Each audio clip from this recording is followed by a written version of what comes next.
तो इस वीडियो को शुरुआत में एक दुखद खबर से करने जा रहा हूं।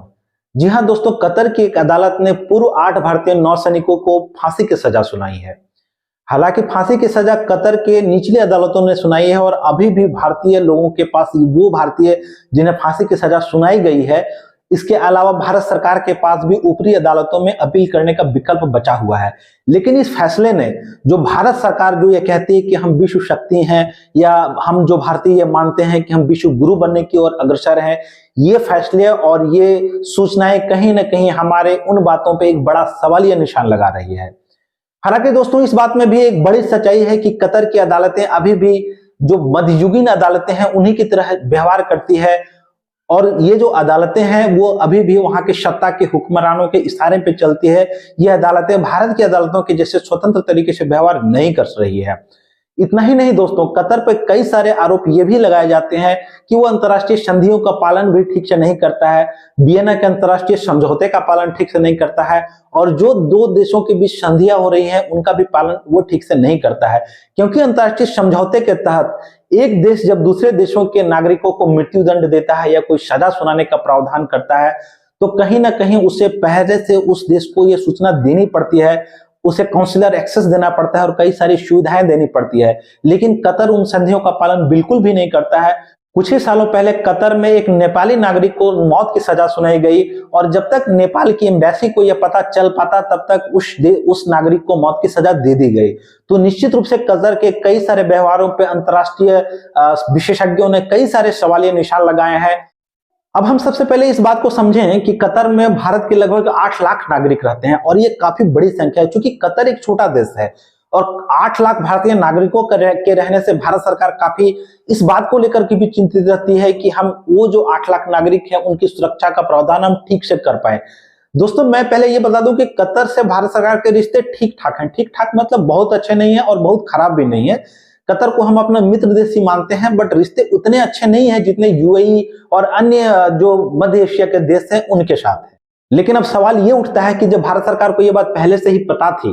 कि कतर ने 8 भारतीय पूर्व नौसैनिकों को जासूसी के आरोप में गिरफ्तार किया है और साथ ही साथ उन्हें यह बात भी पता थी कि उन भारतीय नौसैनिकों को भारत के लिए जासूसी करने के आरोप में गिरफ्तार नहीं किया गया है बल्कि इजराइल के लिए जासूसी के आरोप में गिरफ्तार किया गया है, तो भारत सरकार ने क्या किया? आखिर भारत सरकार ने वो कौन से कदम उठाए और अगर भारत सरकार ने वो कदम उठाए तो उन कदम को कतर ने क्या सम्मान नहीं दिया? क्या भारत सरकार के रिलेशंस जो कतर के साथ है उसे कतर ने सम्मान नहीं दिया? कई सारे प्रश्न अब यहाँ पे उठ खड़े होते हैं और भारत के मिनिस्ट्री ऑफ एक्सटर्नल अफेयर ने कि हम भारतीय परिवारों के संपर्क में है या हम कतर के अधिकारियों के संपर्क में है, इन बातों का बयान देने को छोड़कर और क्या क्या किया? दोस्तों जब हम इस घटना की तुलना एक और घटना के साथ करते हैं तो हमें यह जानकर काफी आश्चर्य होता है कि शायद भारत सरकार की प्रतिक्रिया इस घटना में काफी लेट आई है और शायद अच्छे तरीके से नहीं आई है। क्योंकि दोस्तों आपको पता ही होगा कि कुछ ही दिनों को पहले भारत के रिश्ते कनाडा से काफी तनावपूर्ण तरीके से चल रहे हैं और उसके पीछे सिर्फ एक ही वजह रही कि कनाडा के जो प्रधानमंत्री है जस्टिन ट्रूडो,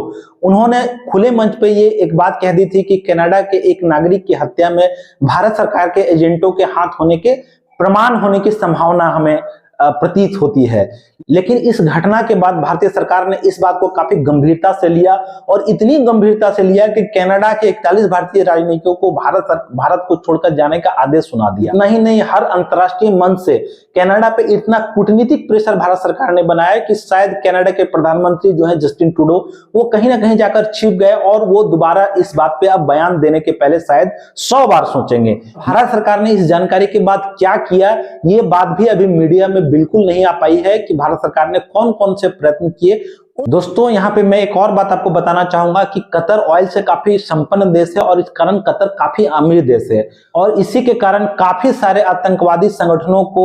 कतर का प्रश्रय मिलने का आरोप होता है। अब यहाँ पे मैटर पे आते हैं। यहाँ पे क्या हो रहा है कि कुछ ही दिनों को पहले आपको पता होगा कि इजराइल पे फिलिस्तीन के एक आतंकवादी संगठन हमास ने कुछ ही दिनों पहले एक आक्रमण कर दिया।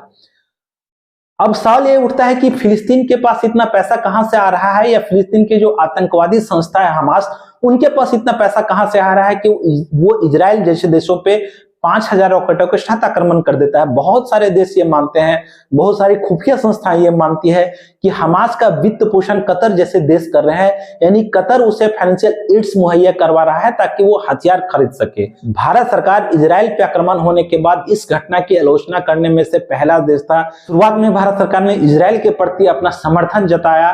कहीं ना कहीं इस घटना को उन कड़ियों के साथ भी जोड़कर देखा जा सकता है कि भारत सरकार इजराइल का समर्थन कर रही है और कतर जो है वो हमास का समर्थन कर रहा है।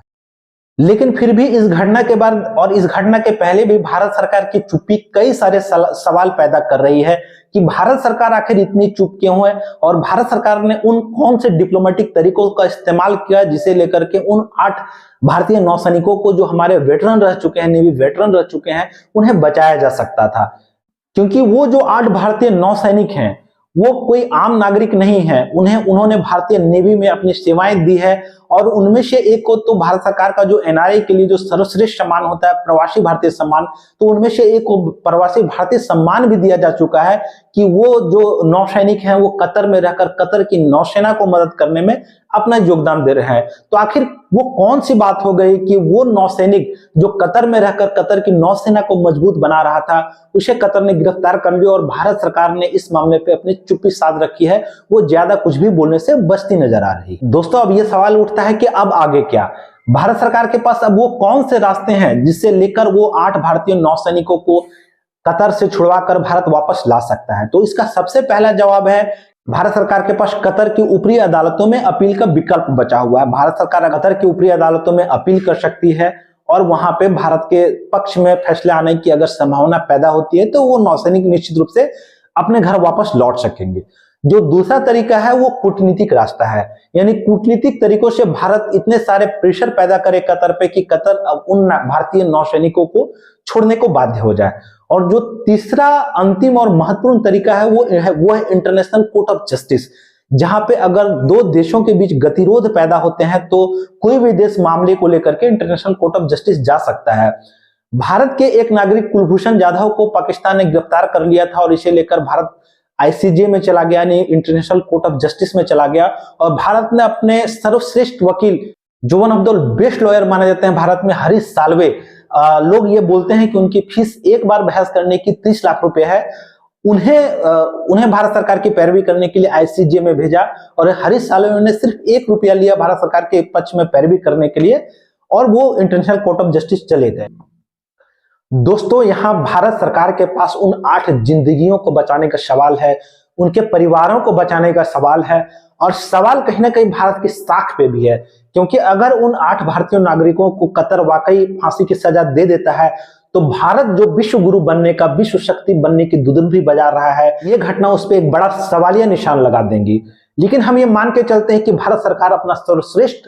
प्रयत्न करेगी और उन भारतीय नौसैनिकों को जिन्होंने सालों भारतीय नेवी में अपनी सेवाएं दी हैं, वो उन्हें अपने देश वापस लाकर ही दम लेंगे। दोस्तों, thank you very much for watching this video. Please don't forget to like, share and subscribe. जय हिंद।